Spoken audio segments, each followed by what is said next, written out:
Hey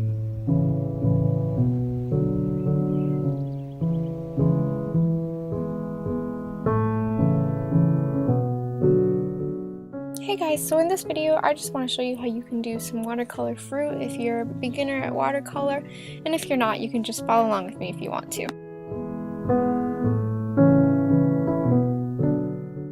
So the first fruit I'm making is a pear, and you want a good amount of water on your brush, and you're going to start off with the yellowish green color for the base color of the pear, and I'm doing that by taking yellow and adding a little bit of blue to it.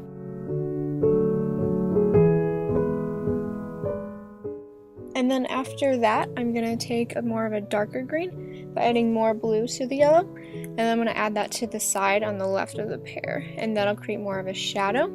And you'll notice I'm going to add a little bit of red to it so I can get more of a realistic pear color. So it's more of a brownish green.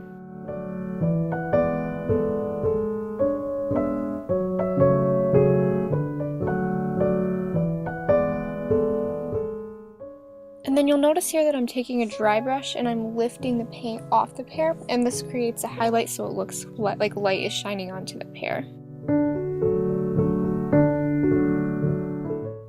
And then here I'm just taking some brown and I'm adding a stem, and then next I'm going to make the leaf. And the trick for the leaf is to just take the tip of the brush, press and drag it, and then lift it off. And if you don't want the paint of the leaf to bleed into the pear, then make sure you don't add it until the pear is completely dry, otherwise the paints will bleed together.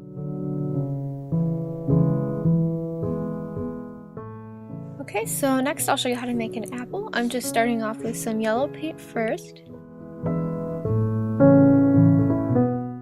Make sure you have a good amount of water in your brush because we're going to add some more color to it. And I'm going to add some red to my yellow, and we want a lot of water on the brush so it can spread throughout nicely.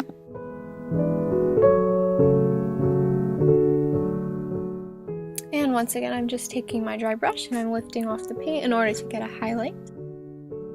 And then next you can just take a little bit of red and add that to the edge of the apple so we can have more of a shadow on the side. Alright, I'm just going to take some brown and I'm going to make the stem of the apple, and just remember that if you don't like the way the paint looks bleeding into the apple, then just wait to paint the stem until the apple is dry. Okay, and then I'll just take some green and I'm going to make the leaf the same way I did with the pear.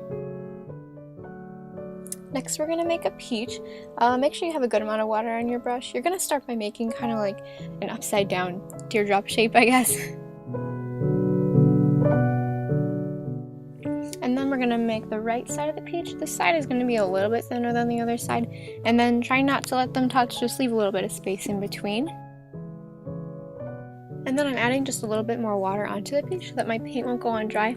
And then adding a little bit of an orangish color. And once again, I'm lifting the paint off to get the highlight. And then I'm adding a bit of a dark orange by adding some of my red into my yellow. And then I'm adding that to the edge of the peach and then kind of in the crease of it so we can get those shadows. Okay, and then I'm just going to add my leaves, and I just like to make them a little bit longer than I did with the pear and the apple. So all you have to do is just drag the brush longer. And then I also like to make the leaves a little bit more of a yellowish green color. So all you have to do is just add more yellow. Alright, so the last one I'm going to show you how to make are cherries, and I think these are probably the easiest ones out of all of them. And then you can use a red or crimson, and I'm using white and I'm adding it to that to get more of a pinkish color, but you don't have to use white if you don't want to. You're going to start by making like a roundish shape, and then make sure you leave a little bit of a divot in the top of it because that's where your stem is going to go. And then on the edge of the cherry I'm taking the same color and I'm just going to make it a little bit more saturated, and I add a little bit of blue to it so I can get a bit of a darkish purple on the side, and that creates more of a shadow.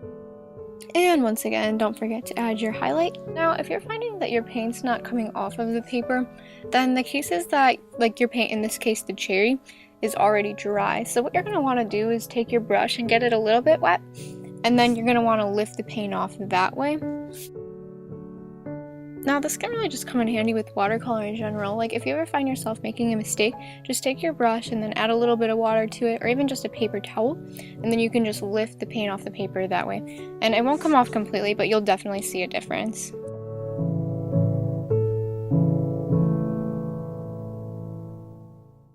Okay, so now I'm going to make the stems, and what I'm going to do is make kind of like a wishbone shape. And you don't want the very ends of the stems to touch because we want to leave some room for where our leaves are going to go.